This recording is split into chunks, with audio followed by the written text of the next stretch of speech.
সুপ্রিয় শিক্ষার্থী বন্ধুরা, কেমন আছো সবাই? আশা করি সবাই ভালো আছো। সবাই বাসায় থাকো, নিয়মিত পড়াশোনা করো। বরাবরের মতো আজকে অনলাইনে ক্লাসে স্বাগত জানাচ্ছি। আমি মোহাম্মদ শাহিন আলম, প্রভাষক অর্থনীতি, মেরিট পাবলিক কলেজ। সুপ্রিয় শিক্ষার্থী বন্ধুরা,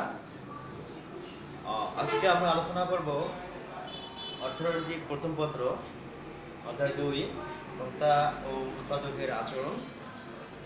আজকে আমরা আলোচনা করব ক্রমহ্রাসমান প্রান্তিক উৎপাদন বিধি এবং ক্রমহ্রাসমান প্রান্তিক উপযোগ বিধির যে সীমাবদ্ধতাগুলো রয়েছে সেগুলো নিয়ে আমরা আলোচনা করব।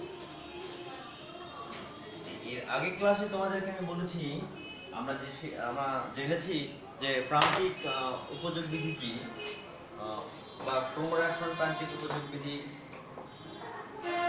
কি। তো আমরা জানি যে উপযোগ হচ্ছে কোনো দ্রব্য বা সেবার সেই ক্ষমতা বা সেই গুণ যা মানুষের অভাব পূরণ করতে পারে, এটা হচ্ছে উপযোগ, তাই না? আমরা জানি যে কোনো দ্রব্যের কোনো ভোক্তা যখন কোনো দ্রব্যের বিভিন্ন একক ভোগ করতে থাকে, আস্তে আস্তে সেই দ্রব্যের তার যে উপযোগ আস্তে আস্তে কমতে থাকে। হ্যাঁ, যে প্রথমে উপযোগ বাড়বে, আবার একটা পর্যায়ে শেষ আস্তে আস্তে কি হয়ে যাবে, উপযোগটা কমে যাবে এবং আস্তে সেটা আবার একবার নিঃশেষ হয়ে যাবে। আমরা জানি আমাদের অভাব অসীম, কিন্তু কোনো বিশেষ দ্রব্যের অভাব কিন্তু সীমিত। সেই অভাবটা ভোগ করার ফলে আস্তে আস্তে সেই অভাবের যে উপযোগ, সেই উপযোগটা আস্তে আস্তে কমে যায়। তাহলে প্রান্তিক উপযোগ বিধি অর্থাৎ ক্রমহ্রাসমান প্রান্তিক উপযোগ বিধি কি?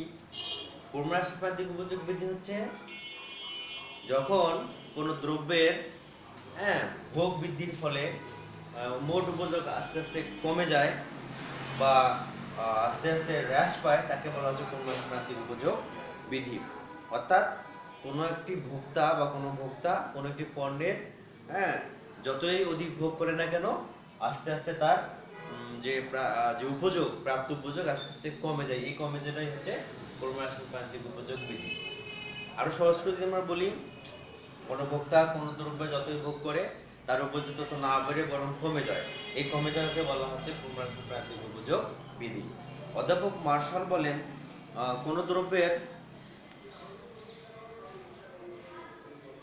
কোনো দ্রব্যের মজুদ বৃদ্ধির ফলে তার যে উপযোগ বৃদ্ধি পায়, এই উপযোগ বৃদ্ধির হার মজুদ বৃদ্ধির হারের থেকে কম।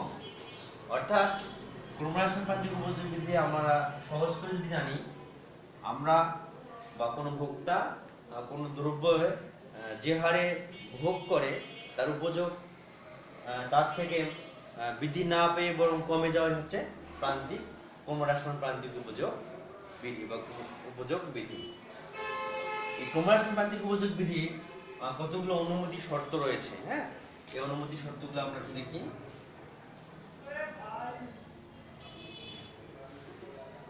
এক নম্বর হলো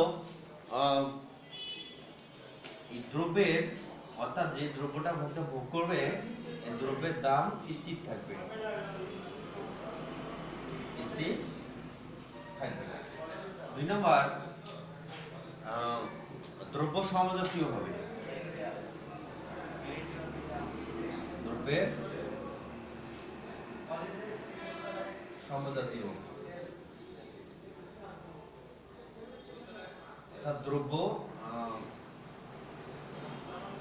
সমজাতীয় হবে। হ্যাঁ। 2 নম্বর হলো যে দ্রব্যের যে এই উপযোগ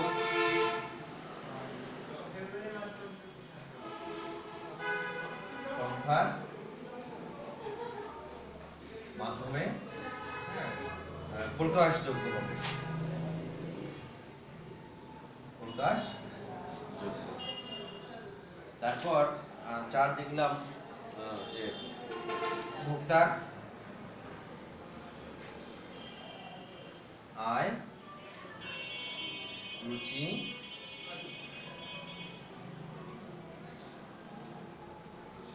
অভ্যাস স্থির থাকবে, অর্থাৎ কোনো পরিবর্তন থাকবে, স্থির থাকবে। তারপর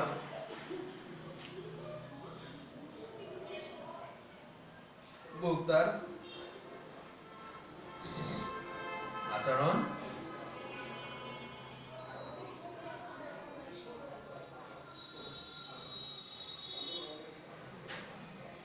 যুক্তিশীল হবে। হ্যাঁ, আচরণ যুক্তিশীল হবে হচ্ছে এই ক্রমশ বাণিজ্য উপযোগী বিধি কতগুলো অনুমতি শর্ত। অনুশর্তগুলো হচ্ছে 1 নম্বর, দ্রব্যের দাম স্থির থাকবে, দ্রব্যের এককগুলো সমজাতীয় হবে, হ্যাঁ, উপযোগ সংখ্যার মাধ্যমে প্রকাশযোগ্য হবে, প্রকাশযোগ্য হবে, ভোক্তার আয়, রুচি, অভ্যাস এগুলো স্থির থাকবে এবং ভোক্তা আচরণ যুক্তিশীল হবে।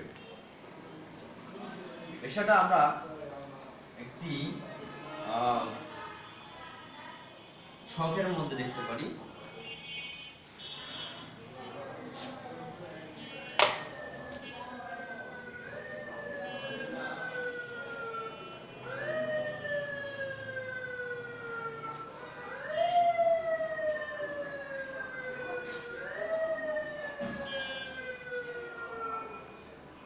দ্রব্য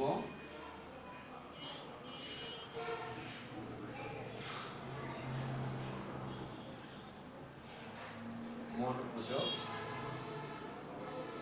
হ্যাঁ, টাকায় আমরা লিখতে পারি, টাকায়। এখানে হচ্ছে প্রান্তিক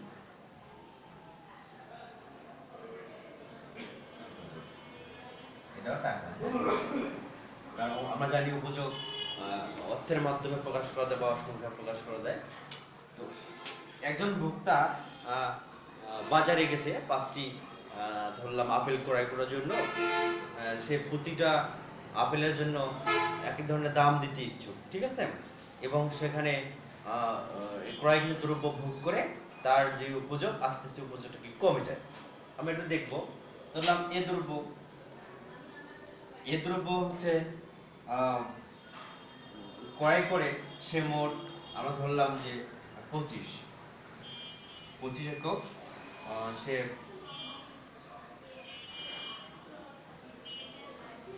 ধরলাম 5 একক সে উপযোগ লাভ করে, মোট উপযোগ হবে তখন প্রান্তিক উপযোগ হবে 5।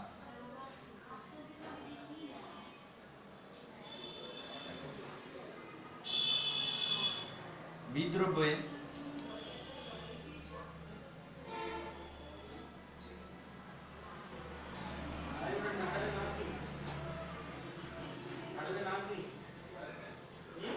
নয় একক, এখান থেকে প্রান্তিক উপযোগ হবে কত? 5 থেকে 9 বিয়োগ করলে কত? 4। আবার 6 থেকে 12 হবে কত? 3। এই 12 থেকে 4 বিয়োগ করলে প্রান্তিক উপযোগ পাওয়া যায়। অর্থাৎ প্রথম মোট উপযোগ প্রান্তিক উপযোগ সমান হবে, তারপর এই প্রান্তিক উপযোগকে এখান থেকে মোট উপযোগ থেকে বিয়োগ করলে আমরা কি পাবো? প্রান্তিক উপযোগটা পাবো। আবার এই 4 থেকে এই 12 যদি আমরা কি করি, যে ব্যবধানটা দেখব, যে এই 5 থেকে বিয়োগ করব কত হলো? 4 হলো, তারপর হলো যে এর থেকে বিয়োগ করলাম 3 হলো।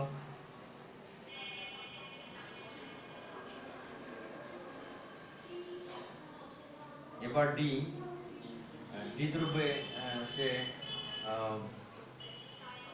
ধরলাম 14, এখানে প্রান্তিক উপযোগ হবে 2 একক। ই দ্রব্যে ধরলাম 15 একক, হবে এখানে কত? যে 1 একক, হ্যাঁ। তারপর এফ দ্রব্যের ক্ষেত্রে ধরলাম আমরা এখানে 15 একক, তার এটা হবে কত? হচ্ছে এখানে 0, প্রান্তিক উপযোগ হবে 0। আবার A B C D E F বা যদি জি দ্রব্য ধরি আমরা, অর্থাৎ জি দ্রব্যের ক্ষেত্রে তার প্রান্তিক উপযোগ হবে কত?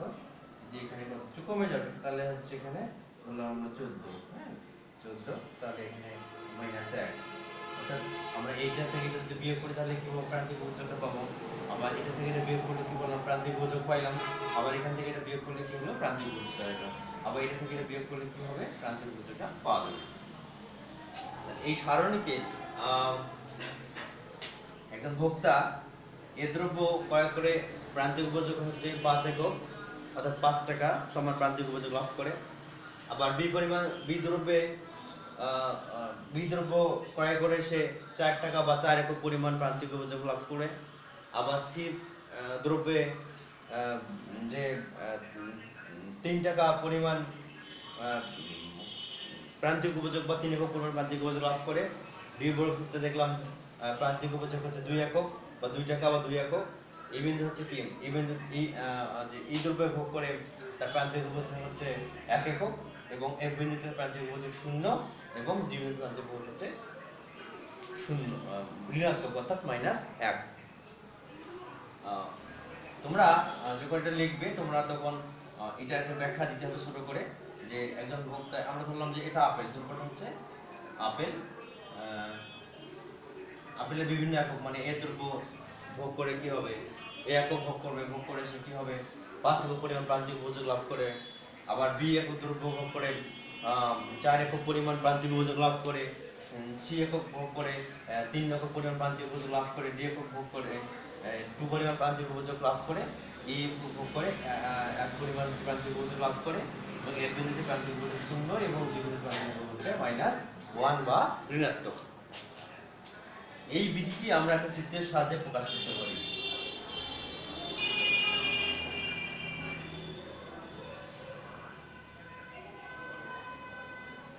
আমরা এই প্রান্তিক যে উপযোগ বিধি, ক্রমহ্রাসমান যে প্রান্তিক উপযোগ বিধিটি আছে, আমরা সূচিতে দেখলাম যে ভোক্তা কোনো দ্রব্যের একক যতই বেশি ভোগ করতেছে ততই তার কি হচ্ছে, তার যে প্রান্তিক উপযোগ আস্তে আস্তে কমে যাচ্ছে এবং এক পর্যায়ে ঋণাত্মক হয়ে যাচ্ছে। ঠিক আছে, এটা আমরা একটা চিত্রের মাধ্যমে দেখাইতে পারি।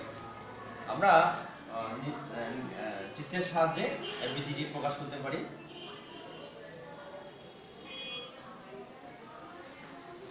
চিত্র, আচ্ছা, যেহেতু ভোগ বৃদ্ধির সাথে সাথে প্রান্তিক যে উপযোগ কমে যায়, ক্রমহ্রাসমান হয়, সেজন্য প্রান্তিক উপযোগ রেখা বাম থেকে ডান দিকে কি হয়, নিম্নগামী হয়।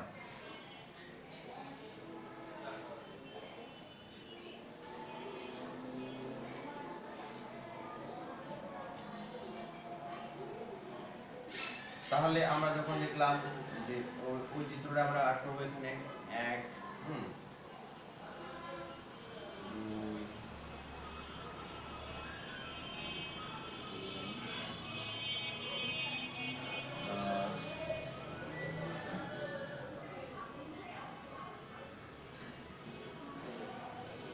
3 দিলাম এ, হ্যাঁ, বি, সি, ডি।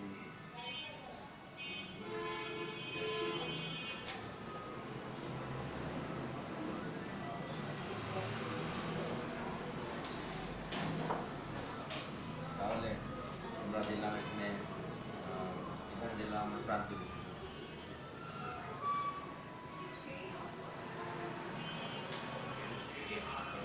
পরিমাণ ও এক্স ওয়াই। হ্যাঁ,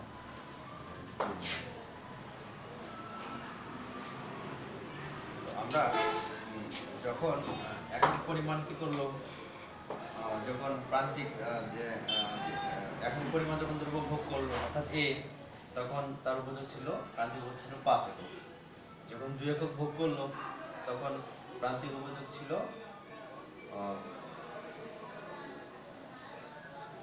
আমরা দিতে পারি এ, হ্যাঁ, তখন কত ছিল, তখন প্রান্তিক উপযোগ ছিল বি, বিতে ছিল 4, হ্যাঁ, 3 2।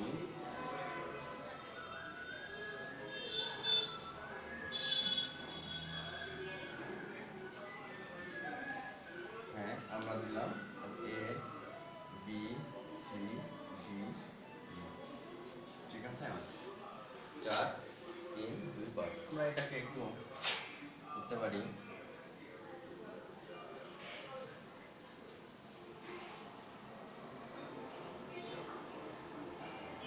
আমরা মুছে দিলাম।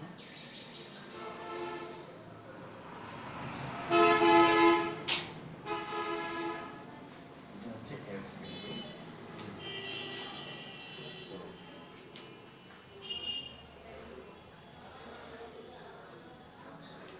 চিত্রে আমরা ওএক্স অক্ষে পরিমাণ অর্থাৎ কোন দ্রব্যের বিভিন্ন একক, আমরা আপেল ক্ষেত্রে দেখছি আপেল, আর ওএক্স হচ্ছে প্রান্তিক উপযোগ অর্থাৎ ক্রমরাশন প্রান্তিক উপযোগ, প্রান্তিক উপযোগ অর্থাৎ ক্রমরাশন প্রান্তিক উপযোগ বা ক্রমরাশন প্রান্তিক উপযোগ দেখানো হয়েছে। চিত্রে ওএক্স অক্ষে হচ্ছে পরিমাণ এবং ওয়াই অক্ষে দেখানো হয়েছে প্রান্তিক উপযোগ। চিত্রে এ বিন্দুতে ওএ পরিমাণ দ্রব্য ক্রয় করে 4 একক অর্থাৎ A1 পরিমাণ উপযোগ লাভ করে, প্রান্তিক উপযোগ লাভ করে, আবার ওবি পরিমাণ দ্রব্য ভোগ করে 4 একক অর্থাৎ বি পরিমাণ উপযোগ লাভ করে, আবার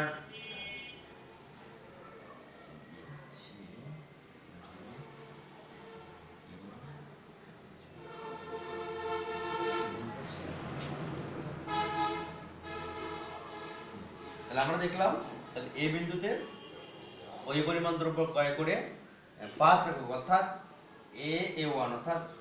A1 পরিমাণ প্রান্তিক উপযোগ লাভ করে, আবার বি বিন্দুতে ওবি পরিমাণ দ্রব্য ক্রয় করে B1 পরিমাণ অর্থাৎ এই পরিমাণ প্রান্তিক উপযোগ লাভ করে, আবার সি বিন্দুতে ওসি পরিমাণ দ্রব্য ক্রয় করে সি পরিমাণ প্রান্তিক উপযোগ লাভ করে, আবার ই বিন্দুতে ওএফ পরিমাণ ওই পরিমাণ দ্রব্য ক্রয় করে দেখলাম ই পরিমাণ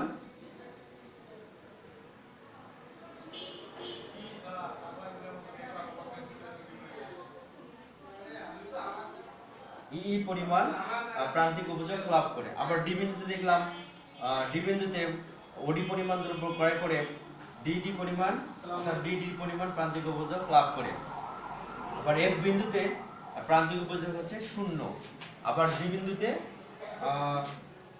প্রান্তিক উপযোগ ঋণাত্মক অর্থাৎ আমরা জানি যে মাইনাস রেখার পরে হচ্ছে ঋণাত্মক, অর্থাৎ জি বিন্দুতে আমরা এফ জি পরিমাণ অর্থাৎ এফ জি অর্থাৎ ঋণাত্মক প্রান্তিক উপযোগ লাভ করে।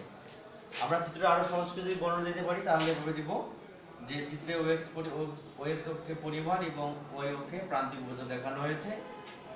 চিত্রে ওএ পরিমাণ দ্রব্য ক্রয় করে A1 পরিমাণ প্রান্তিক উপযোগ লাভ করে, আবার ওবি পরিমাণ দ্রব্য ক্রয় করে বিবি পরিমাণ প্রান্তিক উপযোগ লাভ করে, আবার ওসি পরিমাণ দ্রব্য ক্রয় করে সি পরিমাণ প্রান্তিক উপযোগ লাভ করে, আবার ডি বিন্দুতে ওডি পরিমাণ দ্রব্য ক্রয় করে ডিডি পরিমাণ প্রান্তিক উপযোগ লাভ করে, আবার ই বিন্দুতে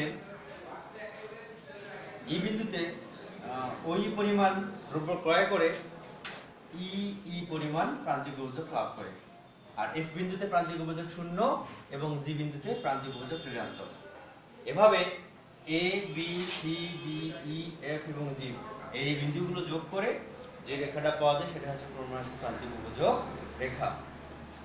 আমরা চিত্রে এভাবে প্রান্তিক উপযোগ বিধিটি প্রকাশ করতে পারি। তো এখানে একটা জিনিস লক্ষণীয় দেখো, এই প্রান্তিক উপযোগ ক্রমরাশি প্রান্তিক উপযোগ বিধিটি ডান দিকে নিম্নগামী হওয়ার কারণ হলো কোনো ভোক্তা যখন কোনো দ্রব্যের বিভিন্ন ভোগ করে তখন তার যে প্রাপ্ত যে উপযোগ এই উপযোগটা আস্তে আস্তে কমতে থাকে। এই কমার কারণে প্রান্তিক উপযোগ অর্থাৎ ক্রমরাশি প্রান্তিক উপযোগ বিধিটা বাম থেকে ডান দিকে নিম্নগামী হয়ে থাকে। এভাবে আমরা চিত্রের সাহায্যে এই ক্রমরাশি প্রান্তিক উপযোগ বিধিটি দেখাতে পারি। এরপর আমরা দেখি এই প্রান্তিক উপযোগ বিধির কিছু সীমাবদ্ধতা রয়েছে, এই সীমাবদ্ধতাগুলো নিয়ে আমরা আলোচনা করব।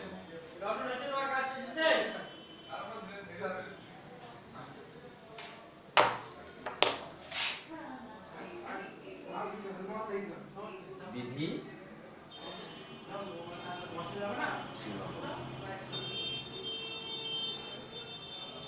এই ক্রমরাশি প্রান্তিক উপযোগ বিধিটি অনেক সময় এর কিছু সীমাবদ্ধতা রয়েছে, অনেক সময় এই বিধিটি কার্যকর না। আমরা দেখব যে এই বিধিটি কোন কোন সময়ে বা কোন কোন ভোগের ক্ষেত্রে কোন কোন দ্রব্যের ক্ষেত্রে এই বিধিটি কার্যকর না। এক নম্বর আমরা দেখি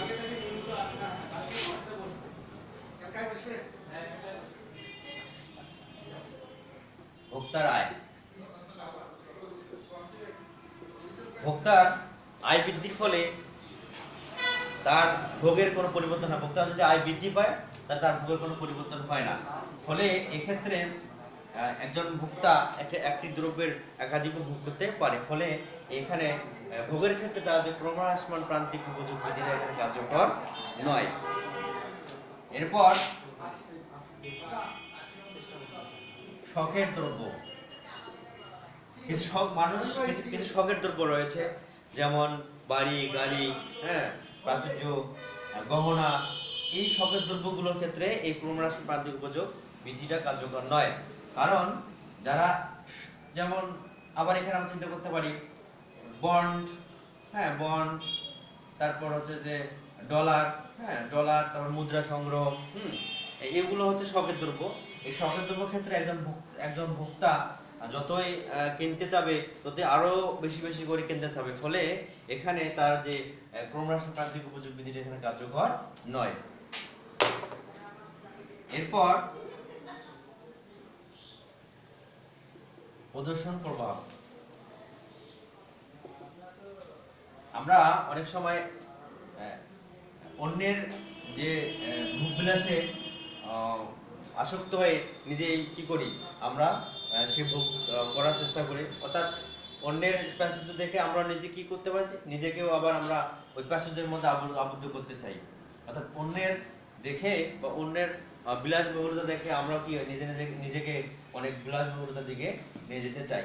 এই প্রদর্শন প্রভাবটা হচ্ছে মানে একজন যে মানুষ বা ভোক্তা তার সামাজিকভাবে নিজেকে প্রাচুর্য বা সম্পদশালী বা সুনাম অর্জন করার জন্য তার যে বিলাসিতা বা তার যে বিলাসবহুল চলাফেরা, বাড়ি, গাড়ি, এগুলো আরো বৃদ্ধি করতে চায়। যতই থাকে ততই আর কি করতে চায়, বৃদ্ধি করতে চায়। ফলে এখানে ক্রমহ্রাসমান প্রান্তিক উপযোগ বিধিটি কার্যকর নয়।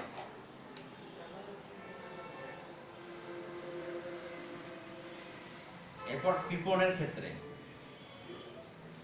অর্থাৎ যারা খুব কম ব্যয় করতে স্বাচ্ছন্দ্য বোধ করে তাদের ক্ষেত্রে এই বিধিটি কার্যকর নয়। তারা কোন দ্রব্যের যে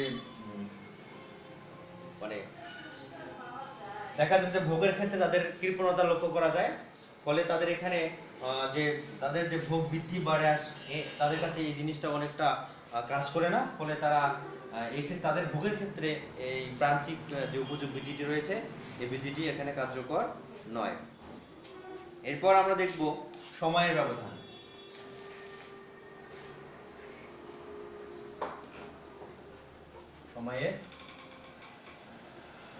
সময়ের ব্যবধানে ভোক্তার যে উপযোগ, এই প্রান্তিক উপযোগটা হ্রাস বৃদ্ধি হয়ে থাকে। অর্থাৎ অনেক সময় দেখা যাবে যে ভোক্তা যতই ভোগ করতেছে আরো বেশি সেই দ্রব্য ভোগ করতেছে, তার কাছে মনে হচ্ছে যে আরো বেশি বেশি করে আমি ভোগ করবো, আরো বেশি বেশি করে আমার উপযোগ প্রয়োজন হবে। এক্ষেত্রে কি হয়, এক্ষেত্রে এই ক্রমহ্রাসমান প্রান্তিক উপযোগ বিধিটা কার্যকর হয় না। এরপর আমরা দেখতে পারি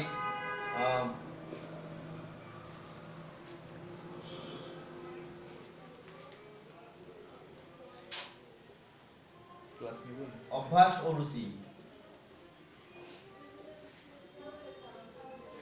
ভোক্তার অভ্যাস ও রুচি যদি পরিবর্তন না হয়, তাহলে যদি স্থির না থাকে, তাহলে কি হবে, এই ক্রমহ্রাসমান প্রান্তিক উপযোগ বিধিটি কার্যকর হবে না। অর্থাৎ এখানে একজন ভোক্তা যদি তার অভ্যাস চেঞ্জ না করে, অভ্যাস যদি তার যদি স্থির না রাখে, তাহলে কোনো দ্রব্য তার যেটা অভ্যাস সেটা সে কন্টিনিউ করে যাবে, কখনো এটা কমাবে না। ফলে এই বিধিটি তার কাছে গ্রহণযোগ্যতা হবে না। কারণ সে যতই বেশি তার যে অভ্যাস কখনো ছাড়তে পারবে না। সেক্ষেত্রে কি হবে, তার ভোগ আস্তে আস্তে যতই করতে থাকবে ততই এটা কন্টিনিউ করতে থাকবে। ফলে তার কাছে যে ক্রমহ্রাসমান প্রান্তিক উপযোগের যে কমতি, এটা আসলে এখানে তার ক্ষেত্রে প্রযোজ্য হয় না। ফলে এই অভ্যাস এবং রুচি যদি স্থির না থাকে, এই ক্ষেত্রে এই ভোক্তার যে ক্রমহ্রাসমান প্রান্তিক উপযোগ বিধিটা এখানে কার্যকর নয়। এই যে মোটামুটি হলো এই বিধিটির সীমাবদ্ধতা। তোমরা যখন এই বিধিটি লিখবা তখন মূল বক্তব্যটা দিতে হবে, মাঝখানে ওই আমি যে ছকটা আর্ট করলাম সেটা দিতে হবে, এবং চিত্র, এবং অবশেষ সীমাবদ্ধতা দিতে হবে। আজকে পর্যন্তই, সবাই ভালো থাকো, দেখা হবে পরবর্তী ক্লাসে। ধন্যবাদ।